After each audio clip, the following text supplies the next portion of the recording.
Yeah, I'd like to. Oh, there you I'd like to talk a little bit about Crescent Cove and give a brief review. Of course, you know the whole strategy here is short-term, mid-term, and long-term management of that particular 70 acres. And so the aeration, the cove responded to the aeration better than I expected, actually, which was a good thing. That's kind of a long-term thing. But we did award the contract. We did open the bid for the sewers. We will award the contract at the next council meeting to the winning bidder.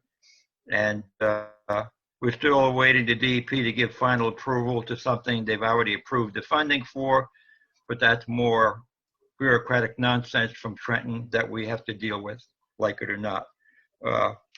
I will proceed. We'll have another meeting. We had a meeting with the DEP about biological treatment. It was absolutely useless.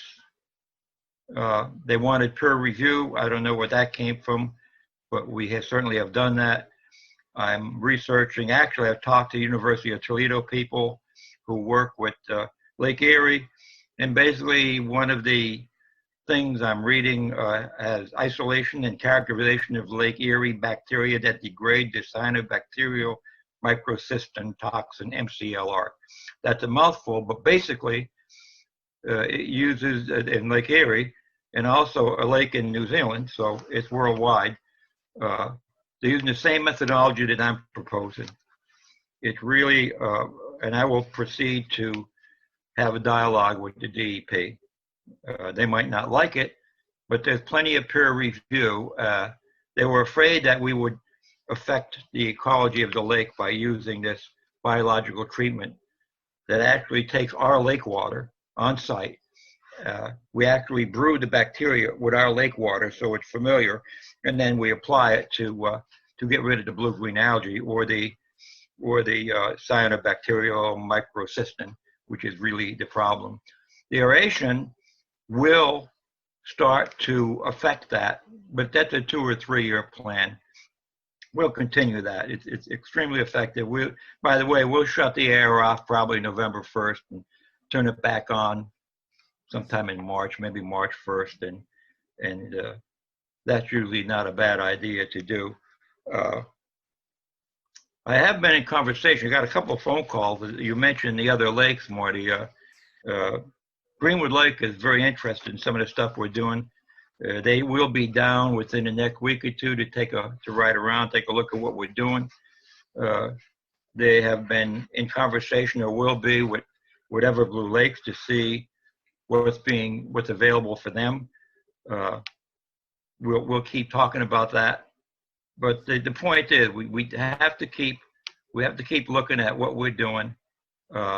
And of course, if any of you who know me know that I do not support, I absolutely object to using any foreign chemicals or substances in our lake to control the lake, the quality of our water, including the blue-green algae. It can be done naturally. We just have to be more receptive to it. Again, I'll probably be talking to the DEP again by way of conference call.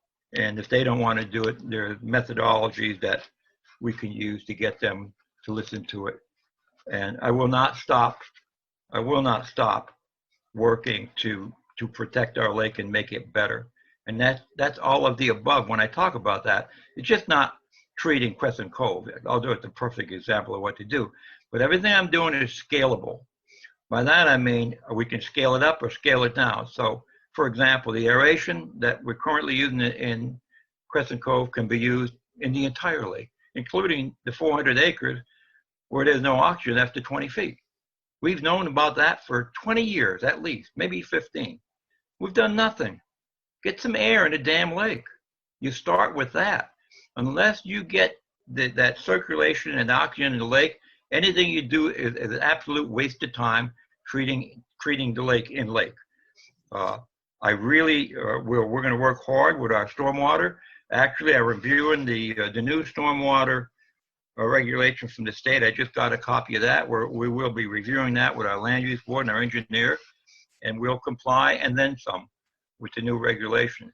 So we understand all the pieces of the puzzle, including what's giving the nutrients to the lake. We really get it, but we still have a sick pond that we need to pay attention to. And so I'm trying to get the DEP's attention to do that. Eventually I will. They get a little thick-headed every now and then, but it's a bureaucracy that's very clumsy, and it's not the workers, it's their leadership that we're having a little bit of problem with. And so that's the challenge. You know, the ice issue, the aeration, we certainly need to take a look at that. And again, you know, what the hell does the DEP say about that? This is a aquatic park, and there's a safety issue. Where the hell is the state? They need to help they need to give some of their expertise. I'm sure they have it. They have it on everything else. So let's get them as part of this picture. Of course, we'll sit down and have a dialogue about that. We're obligated to protect our people and our constituents. That's part of our job as elected officials. But then again, that doesn't relieve the state of their responsibility neither. So when it comes to the lake, I don't see them as a real productive player to date.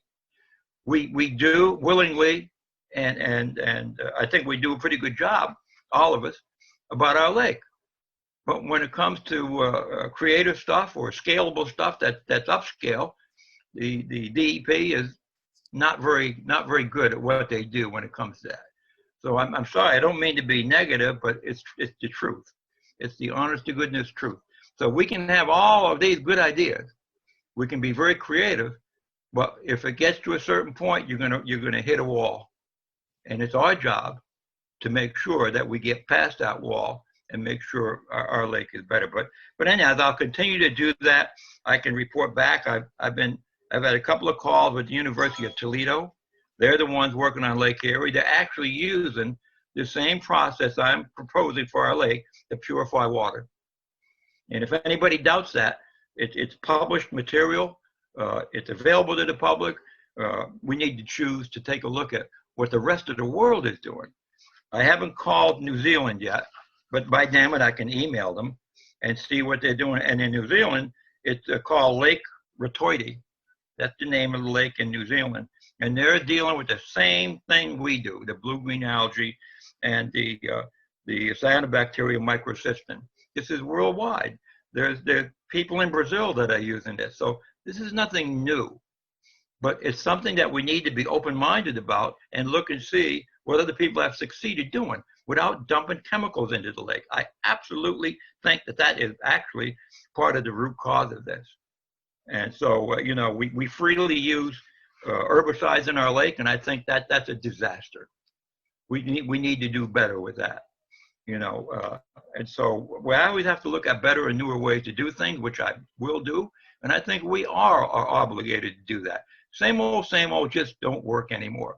We've been dealing with this for the past, well, I've been here for 47 years, and I know that we really shine a spotlight on it for the past 15 or 20 years. And look at our work product. We need to be looking at new, different methodologies and technology. We can't just keep doing the same thing and expect it to work. It's not going to. And putting foreign stuff into our lake just could be a temporary fix, but it's not the real fix. We have to go back and see what nature can do, what we can do naturally with it. So I hate to go on, but when you get me started about our lake, I can tell you I really care about it. I will not stop working. There's a wealth of information out there in the rest of the world. We need to be obligated to do that. But I'm serious about getting the state involved also. This is part of their responsibility. And so for them to say, oh, we have a safety problem, handle it, you know, that doesn't fly with me. We'll handle it, but I expect them to be a player in this field. And if for nothing else, some of the expertise they have, and they certainly have from very intelligent people down there. I know because I've met them. And so we'll have a dialogue. We certainly could talk about the ice eaters and the ice problem. But remember, we have some global warming going on. Now, I know most people might not believe that, but it's happening, folks. Our lake is warmer. Our climate is warmer.